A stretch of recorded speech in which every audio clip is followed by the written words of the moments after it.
मैं सुरेश उके, व्याख्याता, शासकीय कन्या उच्चतर माध्यमिक विद्यालय सुकमा, जिला सुकमा, छत्तीसगढ़। बच्चों, आज हम कक्षा 12वीं विषय अर्थशास्त्र वार्षिक परीक्षा 2022 के अति लघु उत्तरीय प्रश्न और लघु उत्तरीय प्रश्नों का अभ्यास करें। प्रश्न क्रमांक 1, पूरक वस्तुएं क्या है? पूरक वस्तुएं वे वस्तुएं हैं जिनका उपयोग एक साथ किया जाता है, जैसे डबल रोटी व मक्खन, कार व पेट्रोल, पेन व स्याही इत्यादि।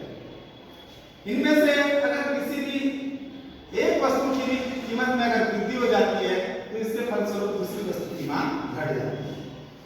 प्रश्न क्रमांक 2, पूर्ण प्रतियोगिता में कीमत कैसे निर्धारित होती है?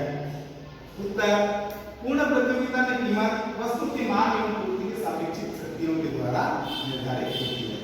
प्रश्न क्रमांक 3, दोहरी गणना क्या है? उत्तर, किसी वस्तु के मूल्य को राष्ट्रीय आय में 2 या 2 से अधिक बार शामिल करना दोहरी गणना कहलाती है।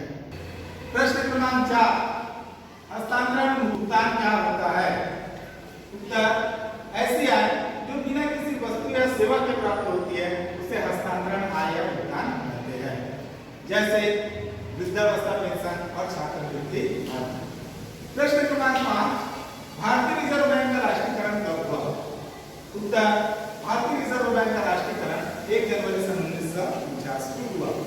प्रश्न क्रमांक 6, मुद्रा की चलन गति से क्या आशय है? उत्तर, एक अर्थव्यवस्था में निश्चित समय में मुद्रा की एक इकाई को जितनी बार भुगतान हेतु प्रयोग किया जाता है उसे मुद्रा की चलन गति कहते हैं। प्रश्न क्रमांक 7, प्रगतिशील कर किसे कहते हैं? उत्तर, प्रगतिशील कर ये कर आय बढ़ने के साथ व दर में वृद्धि के साथ बढ़ते जाते हैं। इनका भार धनिकों पर अधिक एवं निर्धनों पर कम पड़ता है। प्रश्न क्रमांक 8, राजस्व व्यय किसे कहते हैं? उत्तर, ऐसा व्यय जिससे किसी परिसंपत्ति का सृजन नहीं होता उसे राजस्व व्यय कहते हैं। प्रश्न क्रमांक 9, उपभोक्ता संतुलन की कोई 3 मान्यताएं लिखिए। उत्तर, उपभोक्ता संतुलन की मान्यताएं इस प्रकार है। पहला, व्यय करने के लिए निश्चित आय होना अनिवार्य है। दूसरा, 2 वस्तुओं का उपभोग अनिवार्य है। तीसरा, वस्तु की कीमत स्थिर होती है और उपभोक्ता को उसका ज्ञान होता है। एकाधिकार बाजार की कोई 3 विशेषताएं लिखिए। उत्तर, एकाधिकार बाजार की विशेषताएं। विशेषता 1, एकाधिकार बाजार में वस्तु विशेष का एक ही निर्माता अथवा विक्रेता होता है, जबकि वस्तु के क्रेता अधिक संख्या में होते हैं। विशेषता 2, एकाधिकार जिस वस्तु का निर्माता होता है उसकी पूर्ति पर उसका पूर्ण नियंत्रण रहता है। विशेषता 3, एकाधिकारी का वस्तु पर एकाधिकार होता है और उसकी वस्तु का बाजार में कोई निकट स्थानापन्न वस्तु नहीं होती है। प्रश्न क्रमांक 11, सन 1929 की विश्वव्यापी मंदी को समझाइए। उत्तर, सन 1929 में विश्वव्यापी मंदी ने संपूर्ण विश्व के विकसित देशों की अर्थव्यवस्था को तहस-नहस कर दिया।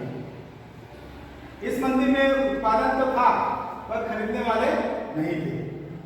सन 1929 से 1933 के मध्य संयुक्त राज्य अमेरिका में बेरोजगारी 3% से बढ़कर के 25% हो गई। अमेरिका के समग्र निर्गत में 35% की गिरावट है।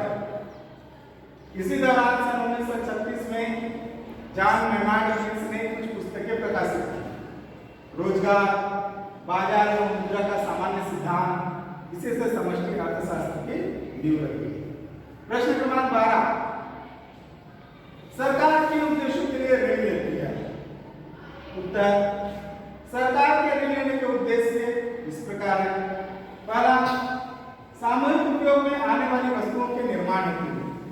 दूसरा, देश पर आने वाले सामाजिक व आर्थिक संकट का सामना करने के लिए। तीसरा, प्राकृतिक संसाधनों का अधिकतम विदोहन करके देश का आर्थिक